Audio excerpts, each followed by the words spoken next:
Hello and welcome to Season 2, Episode 10 of Please Don't Eat the Sage. If you've been following along this season, you know that last week we talked to Gabriella Rosie, who is, among many things, an Oracle deck creator. And in fact, she is the Oracle deck creator that inspired me and gave me the tools that I needed to create my Oracle deck, the Total Betty Goddess deck. So in honor of that conversation about cards, I thought I'd dive into the topic this week that I get asked a lot as an intuitive coach and a tarot card reader, and that is how to select your card decks. And this is a topic that I have a lot of opinions on because I do feel very strongly that every deck has its own personality. So it's not so much that there is the perfect deck for a beginner or the perfect deck for doing the greatest tarot card readings in the world. It is about finding decks that resonate with you in a way that your friendships resonate with you.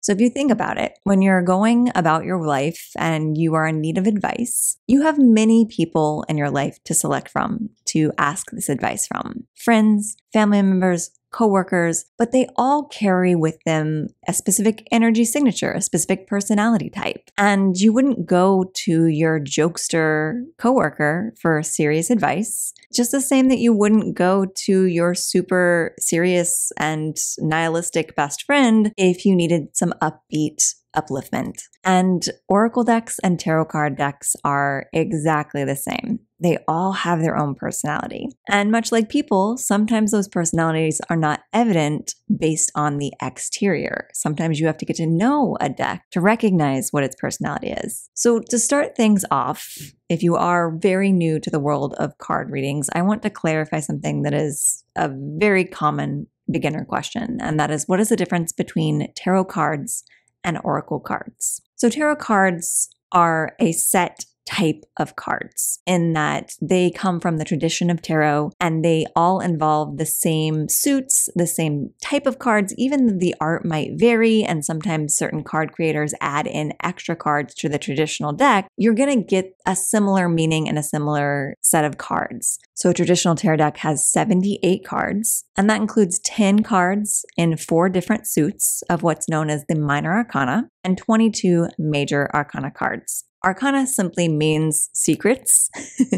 So don't get too caught up on that word. It's just a way to categorize these two sections of the tarot. And the major arcana are the cards that you think of first when you think of a tarot card reading. They are the ones that we see all over popular culture. The Lover's card, the Death card, the Devil, the Chariot. These are the cards that we see when someone wants to convey the idea of a tarot card reading happening. And it's because they have a big impact. And they have a big impact in the reading as well. So this is not incidental that they are used as the symbol for tarot card reading. Because when a major arcana card comes up in a reading, that means that there's a little extra fate at play in the situation at hand. So while we always have free will, major arcana cards kind of dictate that there's a little more destiny involved in the choices of your free will that you are making. So you may not have quite as much sway in the circumstance as to the direction your path is headed. Now, you're still going to have plenty of free will in the decisions you make along the way, but it's kind of that idea of you're following a destined path. So if you feel that you are destined to end up at a certain endpoint, those major arcana cards are directing you towards that destiny. Minor arcana cards are actually very similar and began in poker playing cards. So the minor arcana cards are 4 different suits. And in the traditional tarot, it's pentacles, cups, swords, and wands. But they're all based from traditional playing cards with hearts, spades, clubs, and diamonds. And you can actually give a rather minor arcana-based tarot card reading with just a traditional poker deck. The point being is that the tarot deck involves all of these things and all of these traditional cards, even if the art differs. So when we talk about tarot cards and tarot card decks, the OG is the Rider-Waite-Smith deck. And this is not the first version of tarot, but the most popular version of tarot depicted art, and also the more symbolically heavy tarot cards. So if you want to learn to read tarot from traditional interpretations, those are the style of decks that are going to be the easiest to interpret because they have all of the symbolism that's been taught throughout time when someone talks about a tarot card and what it means. However, I will come back to my original point that every tarot deck has a different personality. So if you do not resonate or feel like you want to be friends with or ask advice with a traditional tarot deck, you will probably want something a little less traditional. And it's kind of just a matter of trial and error. It's kind of like dating.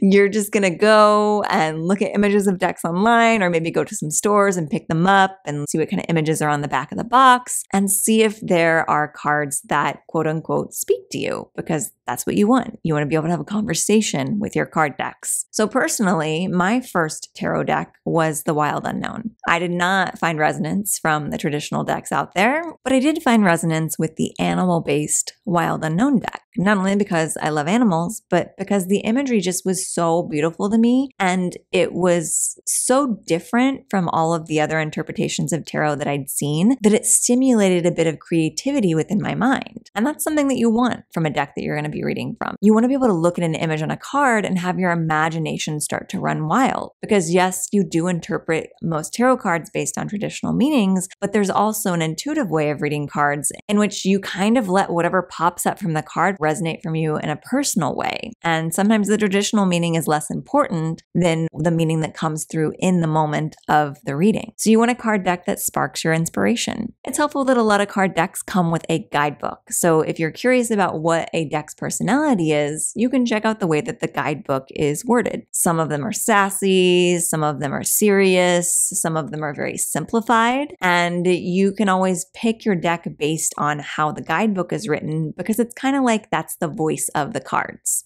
So I encourage you to first look at the imagery of a card and pick something that you think is aesthetically pleasing, but also stimulates your imagination and gives you a jumping off point for readings that don't have anything to do with the actual meaning of the card. And then once you've found a deck that you feel like kind of does those things for you, maybe open up the guidebook and see what kind of personality comes through with the way that that is written. And if both of those things feel like something that you want to interact with, that might be your deck. Now, moving beyond tarot into the world of oracle cards. This is where we just bust the door wide open because oracle cards are the wild, wild west. They are free for all as to what you're going to find there. And that's the amazing thing about them. There's no traditional meanings, interpretations, styles, or structures for any sort of oracle card decks. So anything that strays outside of those traditional 78 cards that you would find in a traditional tarot deck are oracle cards.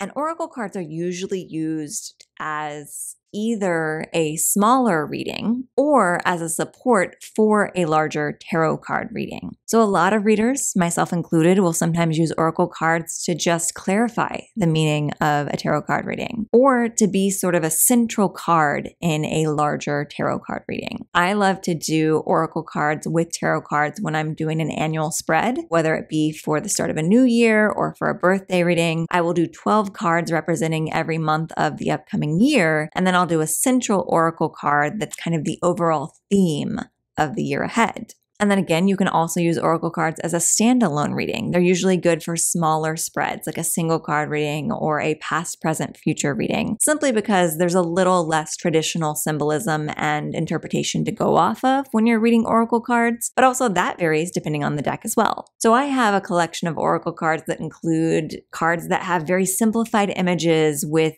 just simply a one-word emotion at the bottom underneath the image. And then you just interpret the card based on that emotion. Or I have oracle cards like Gabriella Rosie's that are affirmations, and you pull a card and it's got a sentence, a mantra that you can then use to guide you through whatever the question at hand is for your reading. And then finally, you have oracle card decks like my Total Betty Goddess deck, which is not only a goddess with a traditional meaning, but also a 90s icon that has nostalgic meaning for most people. The Total Betty Goddess deck also includes a guidebook, so if the goddess and the 90s icon is not enough for you to interpret it, there's always a short blurb that will help you to interpret the card based on both a combination of the 90s character and the traditional goddess. And actually, not to dwell on my own deck, but it is a really good example of the idea of decks having different personalities. The reason that I created the Total Betty Goddess deck is because I had been searching for a goddess deck to add to my collection. And there were beautiful, ethereal, amazingly elaborate goddess decks on the market, but none of them felt like a goddess that I wanted to ask advice from. They didn't resonate as a part of my little oracle and tarot card posse that I wanted to go to for advice. And they do for some people. And that's why it's so great that there's a variety of decks out there, because there are plenty of people that have purchased those decks and had found plenty of wisdom from them. But because I was struggling to find a goddess deck that I connected to the personality of, I thought to myself, well, what kind of feminine imagery would I want to ask advice from? And I immediately thought back to growing up in the 90s and admiring the characters and the women of pop culture in that time period, and imagined that my adult womanhood would be just like these characters. And much like Shea from Clueless takes Ty under her wing and gives her advice on how to survive Bronson Alcott High, I wanted to go to a goddess that felt like she was the cool girl, guiding me through life and showing me the ropes.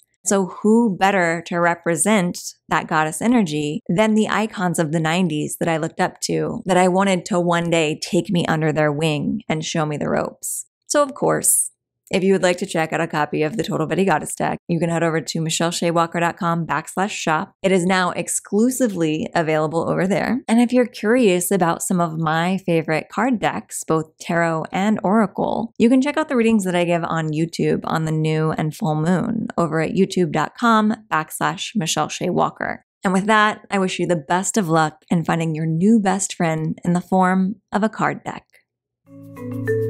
This episode of Please Don't Eat the Sage was brought to you in part by my Patreon members. So I'd like to thank Ashley, Laura, Caitlin, Amanda, and Karen. If you'd like to join their ranks, you can do so over at patreon.com/Michelle Shea. You can also support this podcast by pre-ordering your own copy of the Total Betty Goddess deck, or head over to Apple Podcasts and leave us a 5-star review.